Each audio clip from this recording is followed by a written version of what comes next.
అమరావతికి చట్టబద్ధత విషయంలో ముందడుగు పడింది. ఏపీ పునర్విభజన చట్టం 2014 సవరిస్తూ కేంద్ర ప్రభుత్వం ప్రవేశపెట్టిన బిల్లుకు లోక్సభ బుధవారం ఏకగ్రీవంగా ఆమోదం తెలిపింది. అమరావతికి ఏకైక శాశ్వత రాజధానిగా చట్టబద్ధత చేశారు. కేంద్ర హోంశాఖ సహాయ మంత్రి నిత్యానంద రాయ్ బిల్లును ప్రవేశపెట్టారు.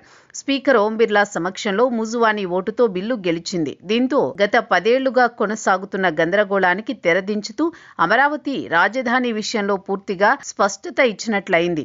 లోక్సభలో అమరావతిపై 2 గంటల పాటు చర్చించారు. దాదాపు అన్ని రాజకీయ పార్టీలు ఈ బిల్లుకు మద్దతు తెలపడం విశేషం. ముఖ్యంగా ఇండియా కూటమిలోని కాంగ్రెస్ పార్టీ ఏకపక్షంగా మద్దతు తెలపడం ప్రాధాన్యత సంతరించుకుంది. ఆది నుంచి కాంగ్రెస్ పార్టీ అమరావతి రాజధానికి అనుకూలంగా ఉంది.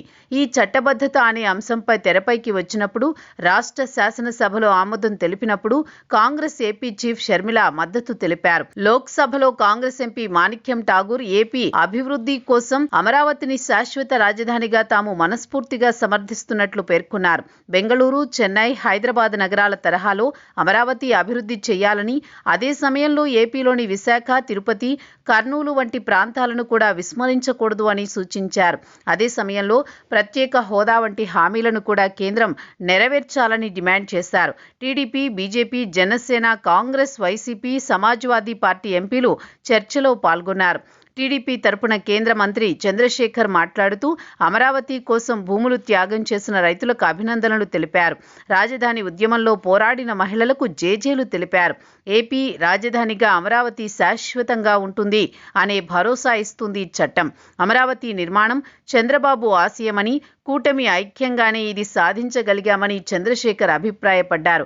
పవన్తో పాటు ప్రధాని మోదీకి కృతజ్ఞతలు తెలిపారు. బీజేపీ ఎంపీ పురంధేశ్వరి, సీఎం రమేష్లు మాట్లాడుతూ అమరావతి శాశ్వత రాజధానిగా ఉంటుందని, ఇక ఎవరూ కదిలించలేరని తేల్చి చెప్పారు.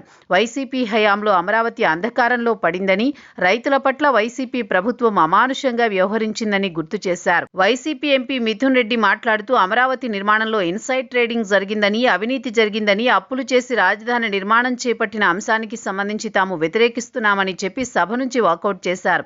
కాగా ఈ బిల్లు గురువారం రాజ్యసభ ముందుకు వెళుతుంది. అక్కడ నుండి ఏకపక్షంగా పాస్ అవుతుంది. తర్వాత రాష్ట్రపతి ఉత్తర్వులు జారీ చేస్తారు. మొత్తానికైతే అమరావతికి చట్టబద్ధతకు సంబంధించి కీలక అడుగులు పడ్డాయి.